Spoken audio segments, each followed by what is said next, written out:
Environmental consideration ज्योतिष यदि हम लें तो पहला क्वेश्चन जो हमारे मन में आता है कि इन्वायरमेंट है क्या।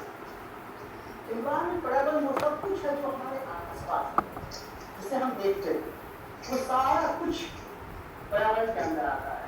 चाहे वो हमारे पास रखी हुई कोई वस्तु हो या हमारे से करोड़ों मील दूर कोई वस्तु रखी गई हो या इस भूमंड आकाश मंडल में पड़ी हुई हो। Anything which is surrounding us is our environment. अब दूसरा है शब्द जो मुख्य शब्द है वो है ज्योतिष। ज्योतिष क्या है? तो ज्योतिष जो है, ज्योतिषाम ग्रह नक्षत्रादीनाम गति स्थित्यादिकम अधिकृत शास्त्र में ज्योतिष शास्त्र। अर्थात ये जो ज्योतिष है वो हमारे आसपास की जितनी भी ग्रह और दूसरे जो है वायु हमारे तारामंडल है या नक्षत्रमंडल, जो जितनी भी चीज है वो हमें जो देखते जाते हैं सबकी स्थिति गति उनके प्रभाव उसके अध्ययन को ज्योतिष शास्त्र कहते हैं। तो आप खुद देखिए जो यहाँ पर एनवायरनमेंट और ज्योतिष एक दूसरे से जुड़े इन्हें हम अलग नहीं कर सकते। हमारे एनवायरनमेंट स्टडी ऑफ एनवायरनमेंट एक कह सकते हैं and effect of it on us is the astronomy. अब ये तो वही बात हो गई कि रिलैक्सेशन के बाद ये क्या हुआ, कैसे हुआ, कब हुआ, कब हुआ तो उत्तर तो हमारे हाथ में नहीं, क्योंकि result of the bond of the time which we can calculate. कैसे हुआ ये मैं अभी प्रूव करूंगा अगले कुछ मिनटों में ही। आप क्या हुआ वो आपने देखा नहीं। जो ज्योतिष शास्त्र एक्चुअली देखा जाए तो पर्यावरण और उसके प्रभाव के अध्ययन, हमारे पर हो रहे प्रभाव के अध्ययन एक प्रकार से है। अब चलिए हम देखते हैं इसको कैसे हुआ। दो क्वेश्चंस जो अभी आजकल उठते हैं हमारे मन में, जो the modern solar system is in the sun in the center and everything is rotating around it. सूरज बीच में है और सब कुछ उसके चारों तरफ घूमता है, जबकि ज्योतिष शास्त्र में एक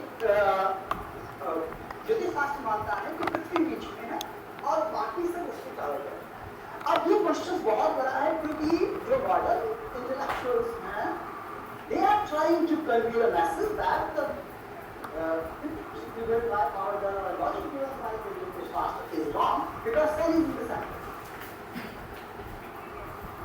तो चलिए हम उन्हीं के लॉजिक को पकड़ते हैं और फिर हम देखते हैं वो एक्चुअली सन को सेंटर में रखकर साइंस स्टडी करते हैं या क्या।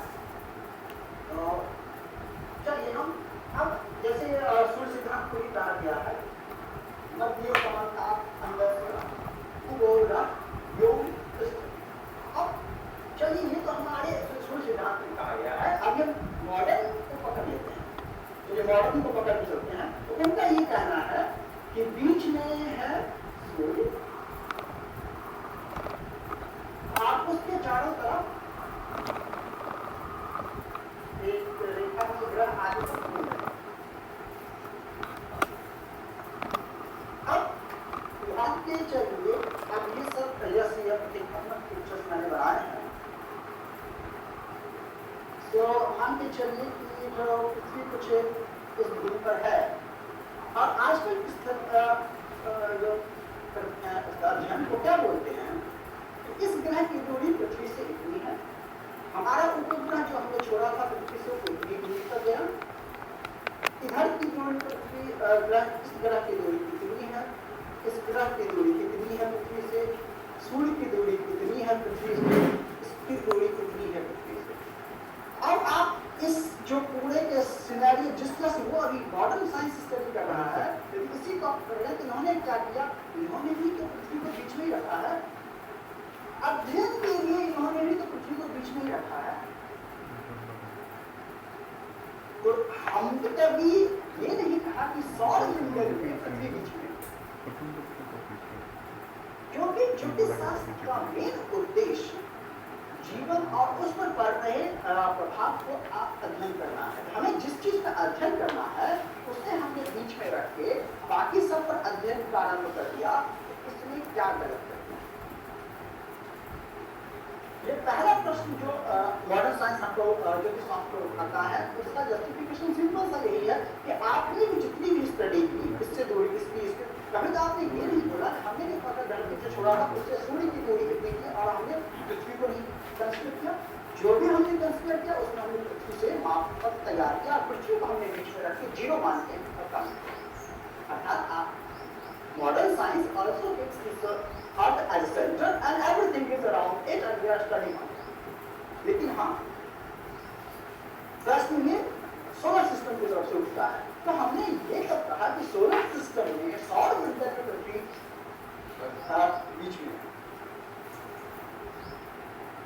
ये जस्ट रिलेटेड डायग्राम है। यहाँ पर आप देखते हैं हमारे में पृथ्वी बीच में रखा गया है, शब्दों की यहाँ से बीच में रख के अध्ययन करना आसान है, लेकिन हम यदि पृथ्वी को यहाँ साइड में कहीं पटक के फिर हम अध्ययन करें ये उतना आसान नहीं होगा जितना है बीच में रख के करना। इसलिए हमारे ऋषि मुनि हैं उन्होंने पृथ्वी को बीच में रखा और उसका अद्भुत अध्ययन किया।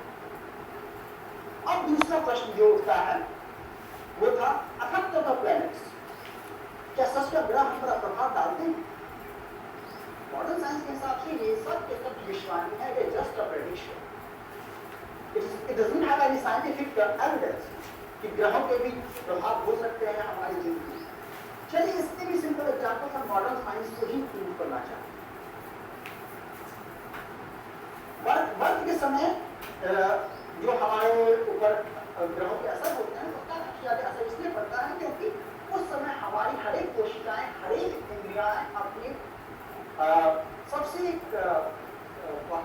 इसको सेंसिटिव मोड में तुरंत ही असर कर जाए किसी भी चीज का, इसीलिए हम लग्न कुंडली को एक बेस मान किया करते हैं।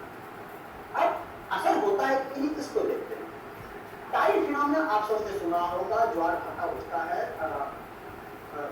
अमावस्या और पूर्णिमा वाले दिन और सबसे निम्न होता है जब 90 डिग्री। यहाँ पर आप देख सकते हैं क्योंकि सूर्य और चंद्रमा की गुरुत्वाकर्षण से ये सब खेल होता है। चलिए यहाँ पर साइंस ये मान लेता है कि सूरज और चंद्रमा असर कर रहा है, लेकिन साइंस मॉडर्न साइंस है वो ये नहीं बोलता है कि जब ये हमारे समुद्र लहरों पे असर कर सकता है तो ये हमारे जीवन में क्यों नहीं असर करता? पहला प्रश्न जिसका उत्तर नहीं है अभी मॉडर्न साइंस के बाद। चलिए दूसरा साइंटिफिक विजन हम देखते हैं। दूसरा साइंटिफिक विजन में आपने सुना होगा कि मोबाइल रेडिएशन कॉज करता है हार्म टू द बॉडी, हमारे शरीर को हार्म पहुंचाता है। एक डाटा है कि 2000 -9 या मान लें कि 2 × 10⁻�6 मतलब 2 का 1 लाखवां भाग, 2 का 1 लाखवां भाग इतना टेस्ला एक यूनिट है मैग्नेटिक फ्लक्स का, इतना यदि मोबाइल यदि आपके पास रखा हो इतनी एनर्जी मोबाइल आप पर छोड़ता है और 1.6 वाट पर केजी के हिसाब से यदि एनर्जी आप पर आती है तो आपको कैंसर हो सकता है और आपके पर हानिकारक प्रभाव आ सकता है। अब इस पूरे के पूरे कैलकुलेशन को जरा हम देखते हैं गौर से, फिर हम देखते हैं कि हम पर एक्चुअली में क्या प्रभाव है। अब यहाँ पर आप देख लीजिए 1 वाट इक्वल टू 1 मीटर पर सेकेंड है, और मतलब यदि हम सारे यूनिट्स को 1 मान लें तो 1 वाट और 1 मीटर इक्वल टू 1 मीटर आ जाएगा यदि सारे यूनिट्स को 1 मान के चलते हैं। अब 1 न्यूटन का जो प्रभाव है उसने आपने कैंसर पैदा कर दिया, तो सूरज जो 3.6 × 10⁻22 न्यूटन पावर दे रहा है वो आपको नहीं कुछ असर करेगा। चंद्रमा जो आपको 2.2 × 10⁻20 न्यूटन का एनर्जी आप पर छोड़ रहा है, फोर्स लगा रहा है, वो आप कितना न्यूटन है हल चलाएगा। जो बृहस्पति है वो आप पर 2.18 सो आप देख लीजिए कि जब एक रीजन के प्रभाव को आप मानने को तैयार हो, लेकिन आप 10⁻22 न्यूटन के प्रभाव को मानने को तैयार नहीं क्योंकि ये तो इनका लॉजिक नहीं हुआ ना। तो ये साफ जाहिर करता है कि इनका असर है हमारे शरीर पर। और ज्योतिष शास्त्र इन्हीं सब का अध्ययन करता है, जो इनका किस तरह से हम पर असर है। और ये सारे के सारे फोर्सेस, ये मैक्सिमम फोर्स है जो लगा सकते हैं। अब दूरी के हिसाब से कम ज्यादा होते रहते हैं। इसका मिनिमम फोर्स भी 10⁻22 में है। पावर चेंज कहीं नहीं हुआ है, तो मिनिमम फोर्स भी थोड़ा अंतर आएगा, ज्यादा अंतर नहीं आएगा। तो इससे ये साबित होता है कि हाँ, असर है, हमारे शरीर पर भी असर होता है इन सब ग्रहों का। अब जैसे अब ये जो 12 भाव है, भावों की अध्ययन भी हिसाब से ही होता है। इससे ज्यादा अभी मैं ज्यादा इसके विस्तार में नहीं जाऊंगा। उसके बाद हमारे आसपास की जो चीजें हैं, हमारे आसपास हमारा घर है, हमारा जो बाहर का रेखा है, वो सब हम पर असर करते हैं। वो सब हमें एक्चुअली हमको प्रभावित करते हैं, और जिसका वर्णन वास्तुशास्त्र में किया गया है।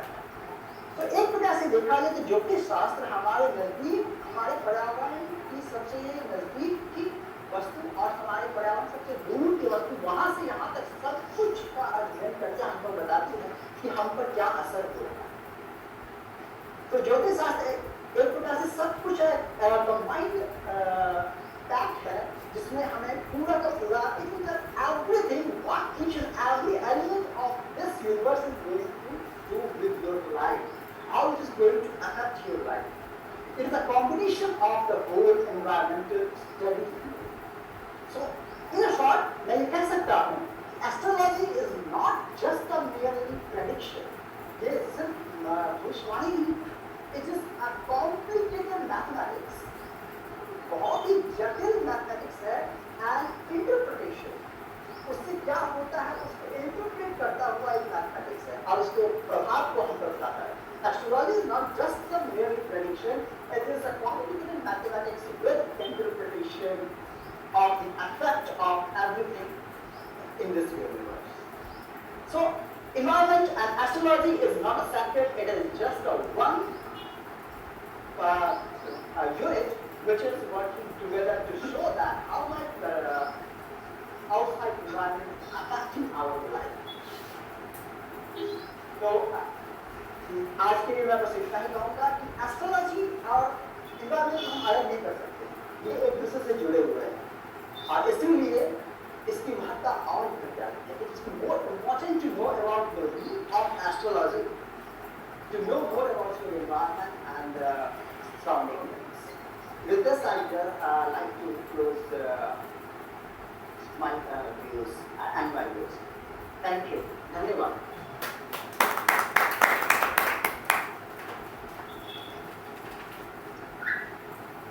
अतीन्द्र शाह महोदय जी, आपको बहुत बहुत धन्यवाद।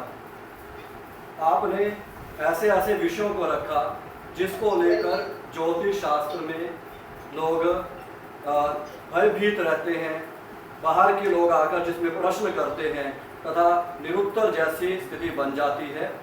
आपने बताया कि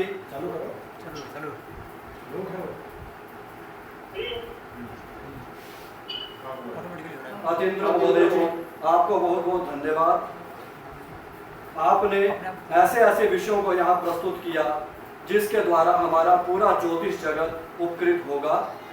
हमारे ज्योतिष जगत में जिन प्रश्नों को रखा जाता है बाहर के लोगों के द्वारा कि ये ऐसा क्यों है, जैसे भू केंद्रित और सूर्य केंद्रित, ये दो प्रकार के सिद्धांतों को लेकर अनेक चर्चाएं होती रहती हैं कि भू केंद्रित क्यों है और सूर्य केंद्रित क्यों है।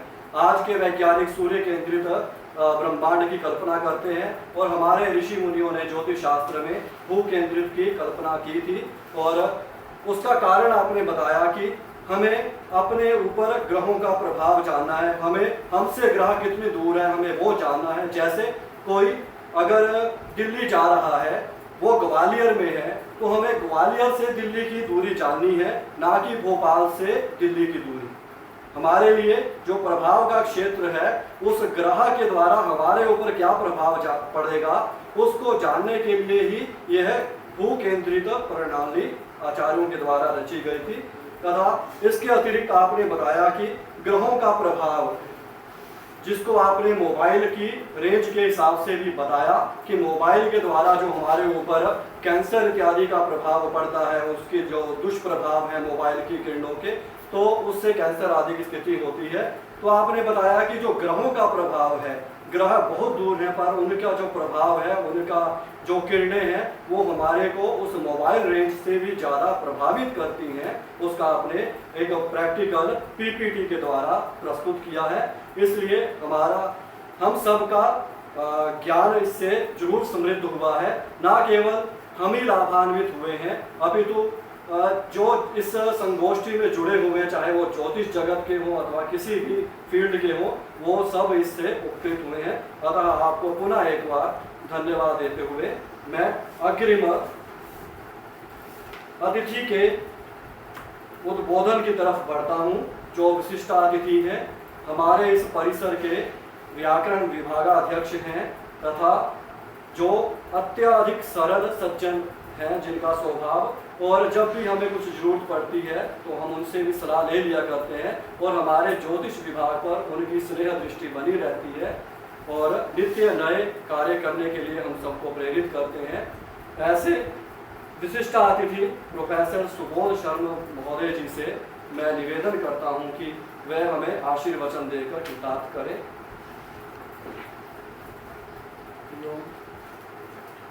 रामाय राम भद्राय राम